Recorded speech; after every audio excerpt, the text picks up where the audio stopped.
खुलुमबाय लोगोफोर, गोजोन फुंबिलि बयनिसिमबो।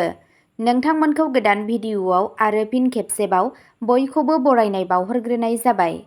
आं दिनै नोंथांमोननि सिगाङाव 29 आगस्ट 2025 मायथाइ एबा 12 भाद्र दान 1432 मायथाइनि सानसेनि फानजामुथिखौ फरायथिनो लादों। आसा खालामो नोंथांमोनहा भिडिअ'खौ नायना मोजां मोनगोन।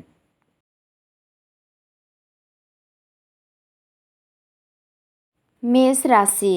दिनै नोंथांनि फोथायनाय आरो गोब्राब नाजानाया नोंथांनि जिउ राहायाव दावगालांनायाव मदद होगोन। थाबथानाय खामानिफोरा गोख्रैथि मोनगोन। नखराव मोनसे गोजोन आबहावा थागोन आरो सोमोन्दोआव गोरोबलायनाया बांगोन। राङारि दिदोमथिया गोख्रों जागोन, नाथाय नाङै खरसाफोरखौ नागार। सावस्रिया सरासनस्रा जागोन आरो दावबायनाया जाथावना। नोंथांनि दिनैनि खाफालगोनां दिगआ जादों सा-सोनाब, खाफालगोनां अनजिमाया जादों 3 आरो खाफालगोनां गाबआ जादों गोजा गाब। वृषभ राशि। दिनै सहायनाय आरो गावखौ सामलायनाया नोंथांनि थाखाय मुलाम्फा गोनां जागोन। नोंथाङा खामानिनि जायगायाव बैसोगोराफोरनिफ्राय मदद मोनगोन। फालांगियाव मुलाम्फानि जाथावना दं। नखराव गोजोन फैगोन। राङारि थासारिया मोजां जागोन, नाथाय गोख्रै जेबो थिरांथा दाला। फरायसाफोरा गावसोरनि फरायनायाव जाफुंसार जानो हागोन। नोंथांनि दिनैनि खाफालगोनां दिगआ जादों खोला, खाफालगोनां अनजिमाया जादों 7 आरो खाफालगोनां गाबआ जादों रेजें गोथां गाब। मिथुन राशि। दिनै मानसिफ्रा नोंथांनि बिबुंथि आरो मेलेमजों गोहोम खोख्लैगोन। खामानिनि जायगायाव गोदान खाबुफोर सोमजिनो हागौ। फालांगियाव मुलाम्फा जागोन। नोंथाङा नखरजों सम हगारगोन। खरसाया बांनो हागौ, बेनिखायनो सांग्रां जा। सावस्रिया सरासनस्रा थागोन, नाथाय थोजासे उन्दुनायखौ थि खालाम। नोंथांनि दिनैनि खाफालगोनां दिगआ जादों सोनाब, खाफालगोनां अनजिमाया जादों 4 आरो खाफालगोनां गाबआ जादों निला गाब। कर्क राशि। दिनैनि साना नखरारि गोरोबलायनायनि सान जागोन। न'आव खुसिनि आबहावा थागोन। खामानि मावथायाव नोंथांनि गोब्राब नाजानाया फिथाय होगोन आरो नोंथाङा बाख्नायनाय मोनगोन। राङारि आयदाफोराव दिदोमथि थागोन। जायखिजाया गोदान रां थिसननायनि सिगां मोजाङै सान। सावस्रिया मोजां जागोन। नोंथांनि दिनैनि खाफालगोनां दिगआ जादों सानजा, खाफालगोनां अनजिमाया जादों 1 आरो खाफालगोनां गाबआ जादों गुफुर गाब। सिंह राशि।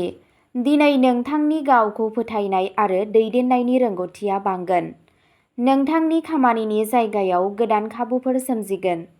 गोदैया नोंथांनि मोजां मोनलायनाय जिउआव थागोन। राङारि आयदाफोराव मुलाम्फा जागोन, नाथाय नाङै खरसाफोरखौ नागार। गावनि सावस्रियाव गोसो हो आरो नारसिननायनिफ्राय गोजानाव था। नोंथांनि दिनैनि खाफालगोनां दिगआ जादों साहा, खाफालगोनां अनजिमाया जादों 6 आरो खाफालगोनां गाबआ जादों सना गाब। कन्या राशि। दिनै नोंथांनि सानथांखिफोरा जाफुंसारगोन। नोंथाङा नोंथांनि साख्रियाव मोजां फिथाय मोनगोन। नखरनिफ्राय हेफाजाब मोनगोन। रांखान्थियारि मुलाम्फाफोर थागोन। बेयो फरायसाफोरनि थाखाय मोनसे मोजां सम। सावस्रिया सरासनस्रा जागोन, नाथाय बांद्राय मेंनायनिफ्राय गोजानाव था। नोंथांनि दिनैनि खाफालगोनां दिगआ जादों खोला-सानजा, खाफालगोनां अनजिमाया जादों 5 आरो खाफालगोनां गाबआ जादों गोथां गाब। तुला राशि। दिनैनि साना मोजां फिथाय होगोन। नोंथाङा नोंथांनि खामानियाव जाफुंसार जानो हागोन आरो गोदान खाबु मोनगोन। न'आव गोजोन आरो गोरोबलायनाय थागोन। नोंनि जिउ लोगोरिजों सोमोन्दोआ गोख्रों जागोन। नोंथांनि गथ'फोरनि सोलोंथायारि दिन्थिफुंनाया मोजां जागोन। रांखान्थियारि थासारिया गोजोनथाव जागोन। दावबायनाया जाथावना। नोंथांनि दिनैनि खाफालगोनां दिगआ जादों सा-सानजा, खाफालगोनां अनजिमाया जादों 8 आरो खाफालगोनां गाबआ जादों गलापि गाब। वृश्चिक राशि। दिनै नोंथाङा गावखौ फोथायनाय आरो गोब्राब नाजानायजों जाफुंसार जानो हागोन। राङारि मुलाम्फानि इसारा दं। साख्रि मावग्रा सुबुंफोरा गोदान खाबु मोनगोन। बेयो फालांगियारिफोरनि थाखाय मोनसे मोजां सम जागोन। नोंथाङा नखराव अननाय आरो मददखौ मोनदांगोन। जुलि जानाय जिउआव गोदै थागोन। सावस्रिया सरासनस्रा थागोन। एक्सारसाइज खालामनो गोसोआव लाखि। नोंथांनि दिनैनि खाफाल गोनां दिगा जादों खोला सोनाब। खाफाल गोनां अनजिमाया जादों 2 आरो खाफाल गोनां गाबा जादों गोजा गाब। धनु राशि। दिनै नोंथाङा खाफालनिफ्राय आबुं हेफाजाब मोनगोन। नोंथाङा नोंथांनि खामानिनि जायगायाव मान आरो सिनायथि मोनगोन। फालांगियाव रां थिसननाया मुलाम्फा गोनां जागोन। नोंथाङा नखरजों सम हगारगोन। धोरोमारि हाबाफारिफोराव गोसो जानाया बांगोन। फरायसाफोरा फरायनायाव जाफुंसार जानो हागोन। रांखान्थियारि थासारिया साबसिन जागोन। सावस्रियाव जौगानाय नुनो मोनगोन। नोंथांनि दिनैनि खाफाल गोनां दिगा जादों सानजा। खाफाल गोनां अनजिमाया जादों 9 आरो खाफाल गोनां गाबा जादों केसर गाब। मकर राशि। दिनै नोंथाङा खस्थ' खालामनायनि बान्था मोनगोन। नोंथाङा खामानिनि जायगायाव लोगोफोरनिफ्राय मदद मोनगोन। फालांगियाव मुलाम्फा जागोन। नखराव मोनसे रंजालु आबहावा सोमजिगोन। नोंथाङा नोंथांनि जिउ लोगोरिनिफ्राय मदद मोनगोन।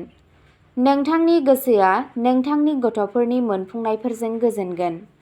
नोंथांनि रांखान्थियारि थासारियाव जौगानाय फैगोन। सावस्रिया जोबोद मोजां जागोन। नोंथांनि दिनैनि खाफाल गोनां दिगा जादों सा सोनाब। खाफाल गोनां अनजिमाया जादों 7 आरो खाफाल गोनां गाबा जादों हाथफ्ला गाब। कुम्भ राशि। दिनै नोंथांनि सानथांखिफोरा जाफुंसारगोन। नोंथांनि साख्रियाव मासि जौगानाय एबा सिनायथि मोननायनि जाथावना दं। नोंथाङा फालांगियाव मुलाम्फा मोनगोन। नखरारि आबहावाया गोजोनथाव जागोन। खुरमा बाहागिफोरजों लोगो हमनाया रंजाथाव जागोन। नोंथाङा नोंथांनि फिसाफोरनिफ्राय खुसि मोनगोन। हाबा जानाय जिउआ मोजां जागोन। गावनि सावस्रिनि फारसे गोसो हो। नोंथांनि दिनैनि खाफाल गोनां दिगा जादों सोनाब। खाफाल गोनां अनजिमाया जादों 4 आरो खाफाल गोनां गाबा जादों निला गाब। मीन राशि। दिनैनि साना मोनसे मुलाम्फा गोनां सान जागोन। नोंथाङा नोंथांनि खामानिनि जायगायाव जाफुंसार जानो हागोन। फालांगिया दावगागोन। नोंथाङा नोंथांनि नखरनिफ्राय मदद मोनगोन। नों गावनि जिउ लोगोरिजों मोजां सम बारहोगोन। रांखान्थियारि थासारिया गोख्रों जागोन। फरायसाफोरा फरायनायाव साबसिन दिन्थिफुंगोन। सावस्रिया मोजां जागोन आरो नोंथांनि गोसोआ गोजोननाय मोनगोन। नोंथांनि दिनैनि खाफाल गोनां दिगा जादों साहा। खाफाल गोनां अनजिमाया जादों 6 आरो खाफाल गोनां गाबा जादों लैथोनि गोथां गाब। अब्ला दिनैनि भिडिअ'आ एसेनोसै। गोजोन्थों।